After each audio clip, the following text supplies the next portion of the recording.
Buenas noches, amados hermanos y amigos. Gracias por su fiel sintonía. Gracias por permitirnos ingresar una vez más a la intimidad de su casa o en el trabajo. No sé dónde estén, pero sí deseo que el Señor esté guiándoles en todo lo que emprendan y que lo que hayan realizado el día de hoy haya sido de su deleite. Y principalmente, si hemos buscado al Señor primero, como dice la Escritura, buscar primeramente el reino de Dios y su justicia, y todas las cosas vendrán por añadidura. Bien, hemos venido estudiando hace ya varias semanas el Evangelio de San Juan, y es un privilegio, es un hermoso honor para mí el poder compartirles la palabra, explicar algunas cosas, aplicar la verdad para nuestra vida también. Así que estamos en el capítulo 5 del Evangelio en mención, Evangelio de Juan, y vamos a continuar hoy nuestro estudio después de haber estudiado o después de haber visto cómo Jesús ha sanado al paralítico del estanque de Betesda, lugar que significa un lugar en donde Dios no solo hacía un milagro, sino que daba la oportunidad a personas para que pudieran recibir sanidad. Y voy a iniciar aquí con algo que solo pensé la semana anterior, y es lo siguiente.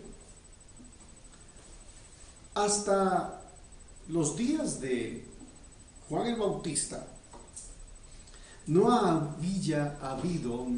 había profecía. Termina el libro de Malaquías, y al terminar Malaquías, Dios ya no habló por espacio de más de 400 años. Al periodo intertestamentario, conocido como Malaquías y Mateo, entre ese periodo en donde nosotros vemos que Mateo inicia el Nuevo Testamento, lo cual no es precisamente lo correcto, porque el evangelio que primero se escribió antes de todos los otros es Marcos. Así que Marcos debería de estar ocupando el primer lugar en ese orden en el Nuevo Testamento. Pero hasta donde inicia el Nuevo Testamento con Mateo, Dios no había hablado a Israel durante 400 años. Imagínese usted entonces un pueblo que no había escuchado la voz de Dios a través de los profetas, y levanta a un hombre como es Juan el Bautista, una persona un poco excéntrica, muy distinta en su manera de vestir, de comer, y su mensaje muy directo. Pero Juan no hizo ningún milagro. Juan predicó el mensaje del arrepentimiento y bautizó. Y él dijo que después de él vendría alguien que sería mayor que él, del cual él no era digno ni siquiera de llevar sus sandalias o de desatar una de sus sandalias. Ahora aparece Jesús en escena, y es el Evangelio de Juan el que nos narra cómo Jesús inicia su ministerio. Y aunque su ministerio lo inicia de una manera en donde él le dice a María, su madre, ¿qué tienes contra mi mujer?, porque le solicita que ayude a un matrimonio o en una fiesta, en una boda, porque se les ha terminado el buen vino. Allí, según Juan, empieza Jesús una etapa de milagros. Milagros que abundan más en Marcos y en Lucas y en Mateo que en Juan. Acá en Juan vamos a encontrar solamente 7 hechos sobresalientes según el evangelista.—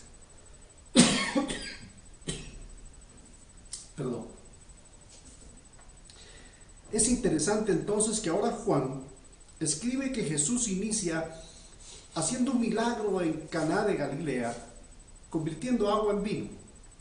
Posteriormente se encuentra con una samaritana, a la cual le dice toda la verdad acerca de su vida. Y ese hecho hace que mucha gente de Samaria venga y conozca a Jesús y le soliciten que se quede con ellos 2 días. Él accede, se queda en ese lugar y ahora continúa su camino. Y al continuar su camino, él regresa a Galilea y nuevamente se encuentra en Caná de Galilea. Y allí dice que lo recibieron bien y lo escucharon bien, porque sabían que había hecho el milagro de convertir el agua en vino. Allí está ahora. Y en este lugar él se queda 2 días. Al pasar estos 2 días, continúan su camino. Y ahora al llegar al capítulo 5, nos encontramos que algún tiempo después que se celebraba la fiesta judía, en este caso la fiesta de los judíos, una fiesta importante, la Biblia dice que en Jerusalén, cerca de la puerta llamada de las ovejas, hay un estanque. Estoy refiriendo el inicio del capítulo 5 como una referencia de lo que ya hemos visto. Y había entre ellos un hombre que estaba enfermo desde hacía 38 años. De esto hemos venido hablando. Así que Jesús hace un milagro con este hombre. Este hombre no tuvo la necesidad de ir al estanque y de ser sanado, porque no había quien lo ayudara. Y Jesús le dice que se levante y que tome su camilla y que ande. Más adelante, en aquel momento que el hombre recobró la salud, tomó su camilla, comenzó a andar, pero como era sábado, los judíos le dijeron que había sido sanado en un día que no estaba permitido llevar su camilla a cuestas. Pero él, aunque le preguntan esto, el hombre no sabía quién le había sanado. Más adelante, en el verso 13, Jesús lo encuentra en el templo. Y es interesante que allí hicimos una aplicación. Y la volveré a hacer porque me parece extraño. Para algunos de ustedes ya es costumbre dejar de congregarse. Y como se está convirtiendo en una costumbre dejar de congregarse, ya no están sintiendo la necesidad de ir al templo, de buscar al Señor en su casa. Aun cuando Dios le ha librado, le ha guardado, le ha sanado, le ha protegido, le ha bendecido. Hay mucha gente que generalmente siempre está en sus labios y siempre lleva la palabra, es que Dios tiene control, es que Dios es una bendición, Dios nos va a bendecir, Dios nos va a bendecir. Y yo le quiero decir algo: Dios no está obligado a bendecirnos si usted no le busca primero. Y si usted es próspero, quizás sea por su propia fuerza. Pero el hecho de que usted sea próspero en su propia fuerza no significa que usted tenga la aprobación de Dios. La aprobación de Dios viene de aquellos que, tomando una actitud correcta y reconociendo, o incluso sin saber quién lo pudo haber hecho, como este hombre, él está ahora en el lugar correcto, en el templo. Y allí Jesús le dice que no peque más para que no le venga algo peor. Esto pareciera como que nos deja la idea, les dije la vez pasada, como que entonces hay enfermedades que son por causa del pecado. Y si esto es no una idea personal, la Biblia enseña que si alguno está enfermo entre nosotros, llame a los ancianos y ungiéndole será sano. Y si hubiere pecado, sus pecados le serán perdonados. Quiere decir que aún la oración y el ungir a un enfermo con aceite conlleva 2 objetivos: sanidad y perdón de pecados. Así que yo he tenido la experiencia de haber orado por una familia en cierta oportunidad y la niña no sanaba y ya fueron donde el médico y especialistas y la niña no sana. Así que me llaman para orar por la niña y le pregunto yo a la mamá: ¿hay algo pendiente que ustedes tengan con Dios? Y se echó a llorar, y entonces dijo el pecado en el que estaba, y después de haber dicho el pecado en el que estaba, pues los llevé a que se arrepintieran, y después de eso ungí. Fue interesante, fue maravilloso ver que esa niña de la cama se levantó de una fiebre terrible, de algo que los pediatras no sabían que tenía. Se levantó de la cama y jugaba en medio de nosotros después de haber estado postrada y con una fiebre tremenda. Fui estudiante de medicina y entonces sé lo que implica una fiebre, un estado febril. A aquella niña le dejó el estado febril y la madre se arrepintió de su pecado y oramos y le ungimos, y ese ungimiento de aceite del cual Santiago nos habla en el capítulo 5 nos da la seguridad de que si alguien está en pecado, Dios le puede sanar también. Este hombre estaba ahí hacía 38 años, posiblemente por su pecado. Y ahora Jesús lo encuentra en el templo, y cuando lo encuentra en el templo, mira, le dice Jesús, mira ahora que ya estás sano, no vuelvas a pecar para que no te pase algo peor. Esto es lo que está sucediendo en el capítulo 5, y luego él fue reconvenido por los judíos. Él simplemente dice que no sabe quién lo hizo, pero ahora los judíos tenían aún más deseos de matar a Jesús, porque Jesús es el que le ha sanado. En el verso 18 dice que Jesús les dijo: les aseguro que el Hijo de Dios no puede hacer nada más por su propia cuenta, sino solo aquello que ve hacer del Padre. Jesús hizo todo lo que el Padre hacía. La semana pasada, y estoy haciendo una retroalimentación del texto, dijimos que los hijos generalmente hacen lo que los padres hacen. O sea, los hijos no hacen lo que decimos, sino que hacen lo que hacemos. Es interesante, tengo 3 hijos, y en su momento hicieron muchas cosas que yo no dije, pero hicieron lo que yo hacía. Y más vale que nosotros los padres tengamos cuidado de hacer lo correcto delante de nuestros hijos. Así que ahora tengo nietos, y usted tendrá hijos también, y tendrá nietos, y verá que los pequeñitos, como en el caso que nos sucede ahora con mi esposa, tenemos un nieto de 2 años que hace todo lo que ve hacer de todos. Y entonces tenemos que tener mucho cuidado de lo que hacemos y decimos, y de lo que decimos tal vez no entienda mucho o no repite muchas palabras, pero hace lo que hacemos. Y Jesús hacía lo que había visto del Padre, y eso es lo que él dice: no hago nada de sí mismo, sino hago todo aquello que he visto hacer de mi Padre. Todo lo que hace mi Padre también yo lo hago. Pues el Padre ama al Hijo y le muestra todo lo que hace. Esto es lo que Jesús está enseñando.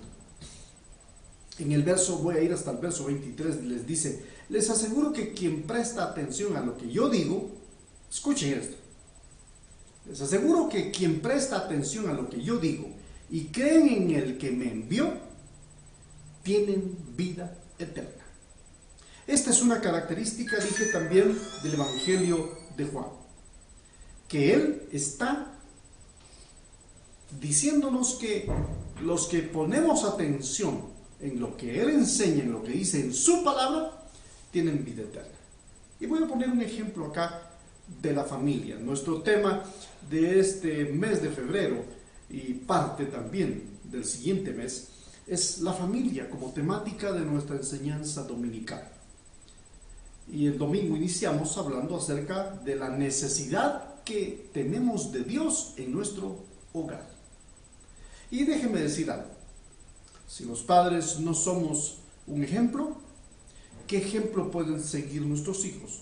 O si ellos están haciendo cosas indebidas, simplemente son el reflejo de lo que nosotros somos o hacemos.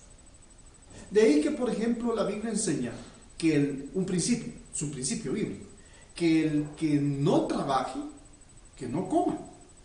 Por eso es que entonces los padres tenemos que salir a trabajar e ir a esforzarnos, no para ir a secuestrar, no para ir a matar, no para ir a vender drogas, no para ir a ver quién nos presta o quién nos hace una campaña, decimos nosotros, sino Dios anda buscando hombres esforzados y valientes.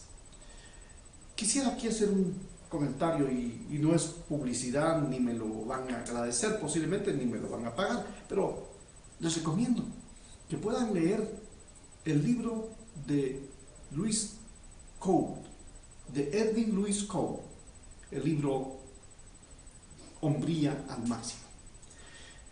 Si no encuentran ese libro, busquen otro libro que se llama Hombres Fuertes en Tiempos Difíciles. Dios está buscando gente responsable en su reino. Y Él quiere que este hombre que ahora ha sido sanado sea responsable. Y por eso le dice, no peques más.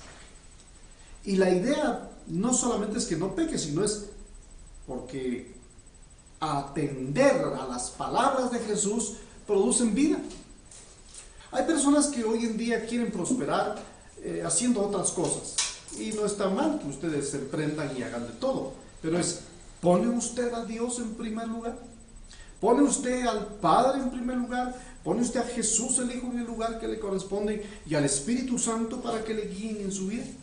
Entonces, les aseguro, dice Jesús, verso 24, que viene la hora y es hora ahora mismo cuando los muertos oirán la voz del Hijo de Dios y los que lo oigan vivirán.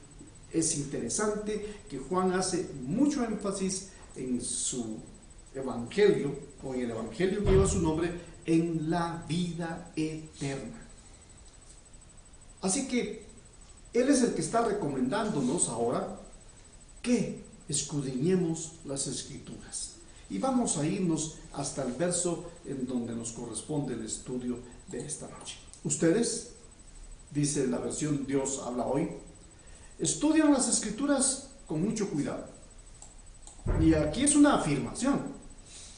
Me parece interesante, aunque por nuestra naturaleza humana no todos tienen o tenemos el hábito de estudiar las Escrituras, sino algunos la leen, medio la leen. Por eso es que la escritura de la Biblia, de la versión Reina Valera, nos da la idea de que está haciendo una invitación. Y no es una invitación que usted debería de obviar o dejar a un lado, como mucha gente dice acerca de las invitaciones. Bueno, me invitaron, pero eso de que me están invitando no quiere decir que estoy obligado. Ajá. Y por eso es que mucha gente no se ve tampoco obligada en que cuando Dios dice escudriñar las Escrituras, no le está invitando, está dando una orden. Escudriñar. Él no está diciendo, si ustedes desean escudriñar las Escrituras, es una orden, escudriñar. Por eso puse el ejemplo anterior de nosotros los esposos, los varones, los hombres, que debemos de poner ejemplos de que tenemos que ser el líder, por lo menos, se pide que seamos el líder de nuestra casa. Quizás usted no sea el líder del equipo, aunque usted ha querido ser el capitán del equipo, pero si usted no puede ser el capitán del equipo, por lo menos sea el capitán de su casa. Mínimo. Es entonces Jesús quien está diciendo, escudriñen las Escrituras, verso 39, porque a vosotros, o a nosotros, o a muchos de nosotros, dice otra versión, nos parece que en ellas tenéis la vida eterna. Si contamos, o yo le invito, cuente cuántas veces ya se mencionó la palabra vida eterna en este capítulo. Al menos yo llevo contadas 3, quizás usted lleve más. Pero en lo que vamos leyendo el capítulo, 3 veces va haciendo Juan el énfasis de la vida eterna. Escudriñen las Escrituras, porque a nosotros nos parece que en ellas tenemos la vida eterna. Ellas son las que dan testimonio de mí. ¿Quiere usted saber de Jesucristo? ¿Quiere usted saber de la vida eterna? Escudriñemos la Escritura. Escudriñar las Escrituras tiene que ver con examinar las Escrituras. Si a un mecánico le dieran un motor medio desarmado, él tendría que examinar el motor para ver que las piezas nuevamente encajen y al examinarlo él podría decirnos incluso que faltan tornillos, tuercas, engranajes, que faltan piezas o incluso hasta podría decir, habiendo examinado bien, un experto en el armado de un motor, de un automóvil, podría decirnos, le faltan piezas o no son las piezas, estas piezas son equivocadas. Alguien que sabe, alguien que examina. Y usted y yo hemos sido llamados para que examinemos en las Escrituras no los errores que algunos dicen que la Biblia tiene. La Biblia no tiene errores. Es el hombre el que pone pretextos y por eso se convierte en necio muchas veces delante de Dios. Examinen las Escrituras. Así que ya llevamos dos palabras que nos dan una idea un poquito más completa de qué es lo que Juan nos quiere decir en San Juan 5:39. Escudriñar, examinar o estudiar. En inglés aparece la palabra search. Cuando aparece la palabra search, entonces también nos está pidiendo que examinemos lo que Dios está diciéndonos a nosotros. Es interesante que cuando vemos entonces el texto, no solamente nos está diciendo que examinemos, que escudriñemos, que estudiemos, sino que también nos demos cuenta que ellas son las que al estudiarlas, al examinarlas, al revisarlas, en ellas nosotros podemos encontrar la vida eterna. O sea, la vida eterna no se encuentra en la religión, la vida eterna no se encuentra en el espiritismo, en la hechicería. La vida eterna no son estas nuevas formas de vida que el hombre lleva, en donde es su forma de vivir, su religión, el homosexualismo, las lesbianas. Hay tantas distorsiones que hoy el hombre tiene que las utiliza muchas veces como su forma de vida o religión. La Biblia enseña que si Juan dice que examinemos las Escrituras, es porque a nosotros nos conviene y porque en ello nosotros tenemos la vida eterna y porque en segundo lugar ellas son las que dan testimonio de Jesucristo. Entonces Jesús sigue diciendo en el verso 40: y no queréis venir a mí para que tengas vida. ¿Cuántas veces va? Ahora hablando otra vez de vida, es cuarta vez que aparece.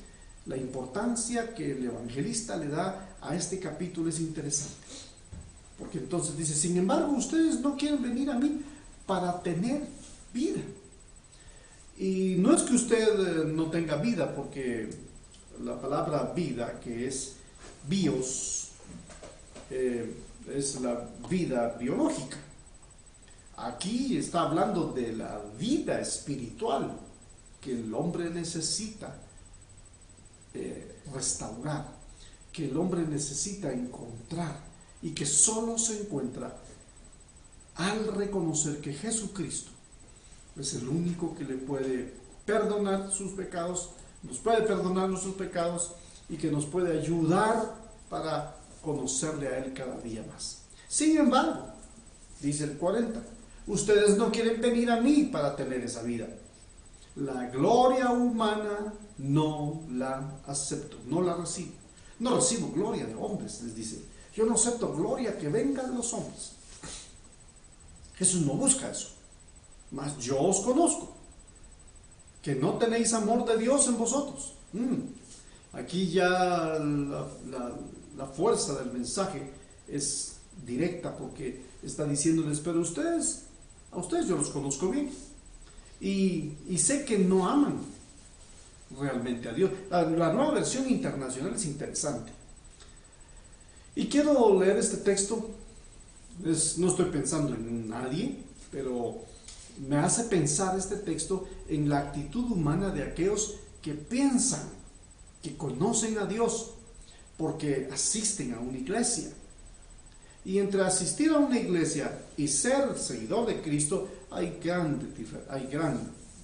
diferencia, hay una distancia tan abismal muchas veces. Cuando Jesús dice que Él no acepta gloria humana, Él lo dice porque conoce al hombre. Él es nuestro formador, nuestro creador.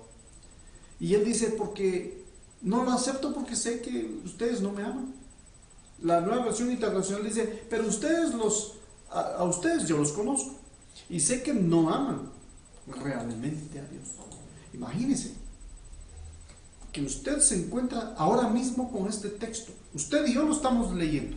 Yo estoy frente a este texto y escucho las palabras del mismo Jesús diciendo, yo sé que realmente ustedes no aman a Dios. Yo tendría que hacer un alto en mi vida y preguntarme, ¿esto por qué lo dijo? ¿A quiénes lo dijo? ¿Cuál era la circunstancia en la cual Juan escribe esto y por lo cual Jesús lo menciona? ¿Tiene esto algo que ver conmigo? ¿O es como muchos dicen, esto lo dijeron por aquella persona o por aquel otro personaje? Nunca es por usted. Pero el mensaje que Juan está diciendo es, escudriñad las escrituras porque a vosotros os parece que en ellas hay la vida eterna y son las que dan testimonio de mí, porque gloria de hombre no recibo. Sin embargo, ustedes no vienen a mí porque no quieren tener vida. Y yo, les dice, he venido en el nombre del Padre y ustedes no me aceptan. Es lo que Juan viene diciendo desde el capítulo 1, verso 12. A los suyos vino y los suyos no le recibieron. Aunque en el capítulo 1, 12, recuerdo que lo que está diciendo ahí es que a los que le recibieron les dio potestad de ser hechos o llamados hijos de Dios. ¿A quiénes? A los que le recibieron. Pero a los que le rechazan, Él no los hará sus hijos, aunque es nuestro creador. ¿Cómo va a ser entonces posible esto? La Biblia dice entonces que Jesús está explicando que Él viene del Padre y que si no aceptan, en este caso los judíos, no aceptaban que Él venía del Padre, entonces, ¿qué les puede esperar? ¿O qué vida pueden tener? ¿Cómo podrían creer en algo que no reciben? ¿Cómo pueden ustedes creer cuando recibís gloria de unos a los otros y no buscan la gloria que viene del Dios único y verdadero? Verso 45. Pero no piensen que yo voy a acusarlos. No piensen que los voy a acusar delante del Padre.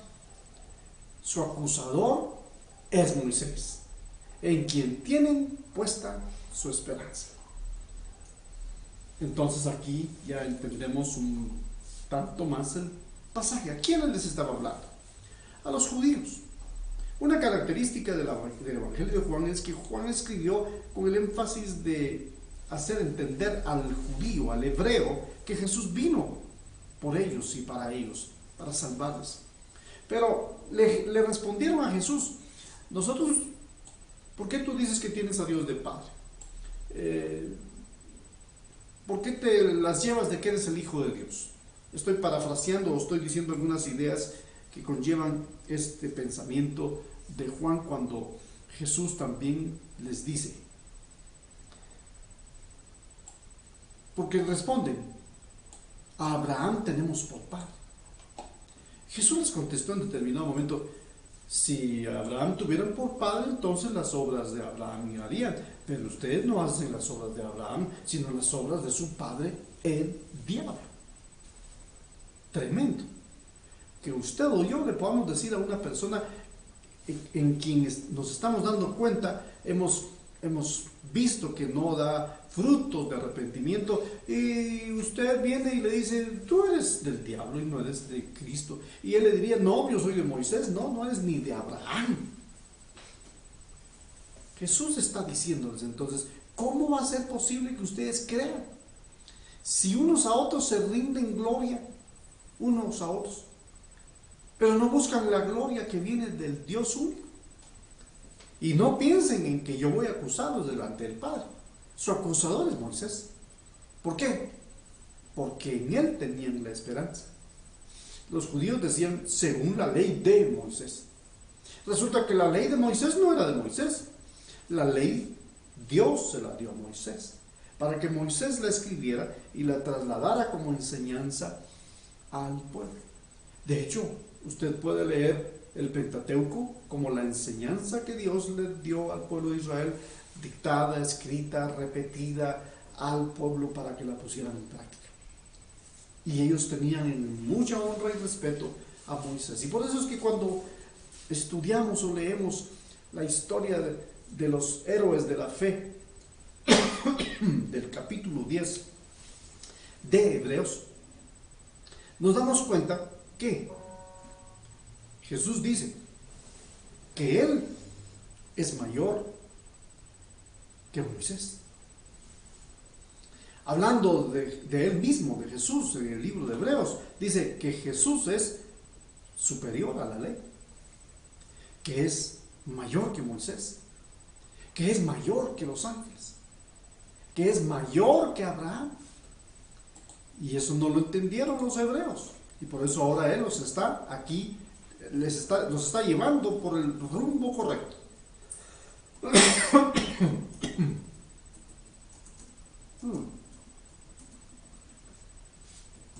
Y les dice, pero no piensen que entonces los voy a acusar. Verso 46. Aunque ustedes tienen puesta su esperanza en Moisés, no los voy a acusar. En 46 les dice, si le creyeran a Moisés, me creerían a mí. ¿Por qué? Dice él, porque él escribió de mí. Porque de quien él escribió era de mí. Pero si no creen lo que él escribió de mí, ¿cómo van a creer en mis palabras? Esto es lo que Jesús está enseñando y al mismo tiempo está llevándolos por un tiempo a los hebreos o a los judíos de su época, para que ellos piensen que no están en lo correcto. De hecho, no están en lo correcto los hombres de esta escena del capítulo que estamos viendo. Así que el Padre, desde el capítulo, nos sigue mostrando que ama al Hijo. Y el amor que el Hijo tiene por nosotros es que tengamos vida eterna. El interés que tiene Jesús es que nosotros escudriñemos su palabra. El escudriñar tiene que ver con buscar y encontrar aquello que usted anhela, como la gente que busca oro, como los mineros de la antigüedad que iban a los ríos en Estados Unidos y dragaban o separaban la piedra, el agua o la arena para encontrar arena, y les llevaba tiempo, semanas, para encontrar alguna pieza del metal precioso llamado oro. Escudriñar es un trabajo, escudriñar es una tarea, escudriñar lleva tiempo. Hoy, hablando con tres muchachos, hombres jóvenes, me preguntaban cuáles son las herramientas que el cristiano debería de usar para estudiar la Biblia.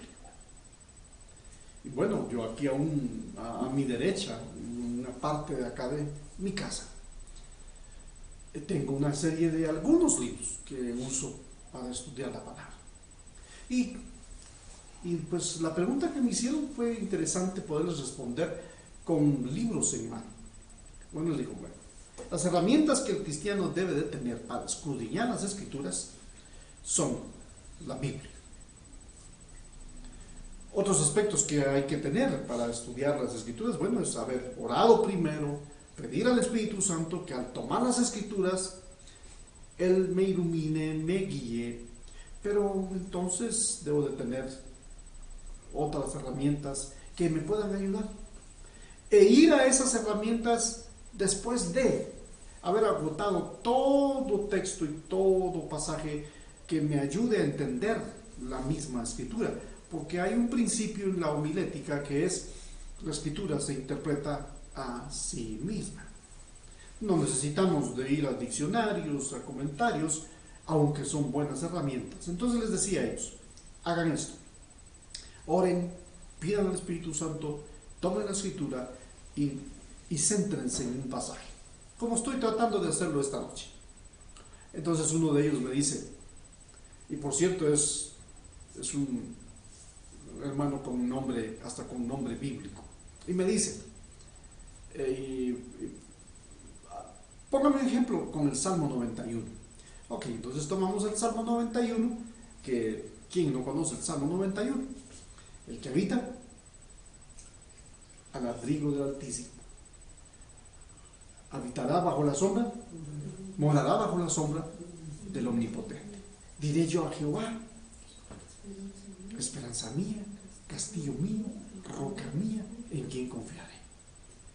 Y entonces digo, tomen palabras y empiecen a descubrir qué es lo que quiere decir el salmista.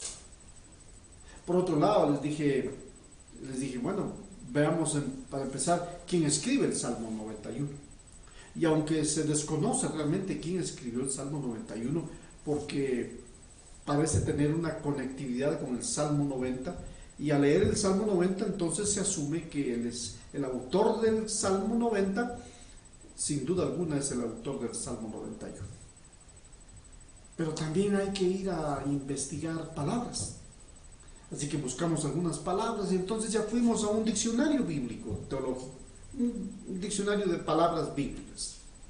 Y le pregunto yo a estos tres hombres cristianos, no sé cuánto tiempo tengan de ser cristianos, y les pregunto, ¿cuáles son los tres idiomas originales de la Biblia? Le pregunto a uno y me dicen, no lo sé. El otro me dice, no. El otro me dijo, no, yo menos. Por lo menos los tres fueron muy sinceros. Así que tuve la oportunidad de poderles decir, bueno, la Biblia fue escrita en 3 idiomas. Y para no ir en más detalles de eso, traté de enseñarles que escudriñar tiene que ver con un trabajo. Como el carpintero tiene cepillo, tiene herramientas, usa lija, usa el serrucho, el formón, y usa tantas piezas, no sé cuántos instrumentos se puedan tener en la profesión de la carpintería. Igual puede ser el de la construcción. Pueden tener tantas herramientas que sirven para cumplir con el objetivo del trabajo del constructor, del carpintero, del dibujante, aún el médico. El médico no solo usa esfigmomanómetro y estetoscopio, también usa otras herramientas básicas. En ese maletincito del que nos acostumbraron las películas a ver, o los médicos que en el pasado muchos todavía tuvieron la oportunidad de ver, que llegaron a la petición de una visita médica en casa. Hoy eso ya casi no se ve, y en esta pandemia menos. ¿Pero qué llevará el doctor en ese maletincito? Sus herramientas básicas. ¿Cuáles serán las herramientas básicas que nos pedirá el Señor o que necesitamos nosotros para escudriñar las Escrituras? Bueno, la oración, la guianza del Espíritu Santo, el tener una Biblia, ya sea de estudio o una Biblia. Simplemente tome una Biblia. Por cierto, tengo algunos Nuevos Testamentos que si alguno de ustedes por lo menos necesita un Nuevo Testamento, escríbame y yo se lo hago llegar. Así que también hay otras herramientas, el diccionario bíblico, teológico, comentarios bíblicos, teológicos, métodos, de reglas de interpretación. Y esas son reglas que nos van a ayudar, esas son herramientas que nos van a ayudar a escudriñar las Escrituras. Pero si usted y yo ponemos fiel atención a lo que Jesús, según el Evangelio de Juan, dice acá, si ustedes ponen atención especial en las palabras que yo les doy, entonces ustedes podrán hacer la voluntad de mi Padre. En el verso 30, regresando, les dice: yo no puedo hacer nada por mi propia cuenta, juzgo solo según lo que oigo, y mi juicio es justo, pues no busco hacer mi propia voluntad, sino cumplir la voluntad del que me envió. Si yo testifico en mi favor, ese es un testimonio que no es válido, pero otro es el que testifica de mí a favor, y consta que lo que digo es válido. Ustedes enviaron a Juan a preguntarle quién era, si era el Cristo el que esperaban. Y él, por supuesto, respondió que no era él. El testimonio con que yo cuento o que yo les doy tiene más peso que el de Juan, dice esta porción que estoy leyendo nuevamente. Y el Padre mismo que me envió ha testificado en mí a favor. Ustedes nunca han oído su voz, ni han visto su figura, ni viven su palabra, ni vive es que esto es tremendo, ni vive su palabra en ustedes, porque no creen en aquel, o no creen en aquel a quien Él envió. Si la gente no cree en Jesucristo, a quien Dios envió como nuestro salvoconducto, como nuestro salvavidas, como nuestro redentor, quien nos puede salvar del secuestro que el mundo hizo sobre el corazón de muchos hombres, solo la sangre de Jesús nos puede limpiar y perdonar y redimir. Así que ustedes quieren tener todo esto. En otras palabras, o en palabras muy personales, les quiero decir, si ustedes quieren saber o quieren creer de aquel quien me envió, y creer en el que hoy les habla, que en este caso es Jesús hablando en el Evangelio, estudien, examinen las Escrituras, piensen en ellas. Es interesante que dice la versión, la NBI dice: ustedes estudien, háganlo con diligencia, estudien la Escritura y piensen que en ellas ustedes van a hallar la vida eterna. Y son ellas, ¿quiénes? Las Escrituras, la Biblia. Y son ellas las que dan testimonio a mi favor, dice Jesús. Sin embargo, ustedes no quieren venir a mí porque no quieren esa vida eterna. Ahora, ¿por qué sucede eso? Porque el hombre estaba buscando gloria de unos a otros. Y por eso es que Jesús les dice: yo he venido en nombre de mi Padre, pero no me aceptan. Pero si otro viene por su propia cuenta, a ese sí lo van a aceptar. ¿Cómo es posible que ustedes crean si unos a otros se rinden gloria, pero no buscan la gloria del único Dios verdadero? Así que no piensen que yo los voy a acusar, porque ustedes confían más y tienen más esperanza en Moisés. Es terrible que la gente pueda tener más esperanza en otras personas o en sistemas o en proyectos, en agencias sociales de ayuda humanitaria, que en aquel que ha dado su vida por nosotros. Ellos creían entonces en Moisés y no en él. Pero él les dice: pero ustedes deben de creer más en mí que en Moisés. ¿Por qué? Porque Moisés, de quien escribió, fue de mí. Voy a poner un ejemplo y con esto voy finalizando. Cuando el pueblo pecó en el desierto, que pecó muchas veces, así que tendré que explicarles a qué me refiero. Cuando el pueblo pecó muchas veces, hay un incidente en las Escrituras que nos narra de que se proliferaron víboras, serpientes, que al morder, por cierto, mucha gente dice a la picadura de una serpiente, pero las serpientes no pican, se lo muerden. Y a la mordedura de esas serpientes, muchos de ellos peligraban. Por supuesto, muchos murieron. Así que ante esta especie de pandemia en esa oportunidad por causa del pecado, se soltó una plebe de serpientes que mordían al pueblo y estos enfermaban con fiebres terribles. Y Dios manda a Moisés que levante una serpiente de bronce y que quien mirara a esa serpiente de bronce sería salvo. Aquí es un poquito contraproducente porque aquí es donde la gente que quiere apoyar su idolatría en imágenes dice, pues si Moisés hizo una imagen y pidió que la vieran y que la adoraran. No pidió que la adoraran, pidió que quien viera a esa serpiente o que quien viera la serpiente de bronce en una vara sería salvo. Pero aquí lo que había era una simbología, una tipología, un mensaje del futuro, en donde lo que estaban escribiendo o mostrando, o que dejó escrito Moisés para nosotros, era que era un simbolismo de salvación. Jesús iba a ser levantado en alto, aparentemente destruido por la serpiente antigua, el diablo, Satanás. Pero Jesús, aunque ésta le hirió en el calcañar, él le heriría en la cabeza. Y por eso la Biblia enseña que el diablo en este tiempo anda como león rugiente viendo a quién devorar. Pero ha sido vencido, ha sido derribado.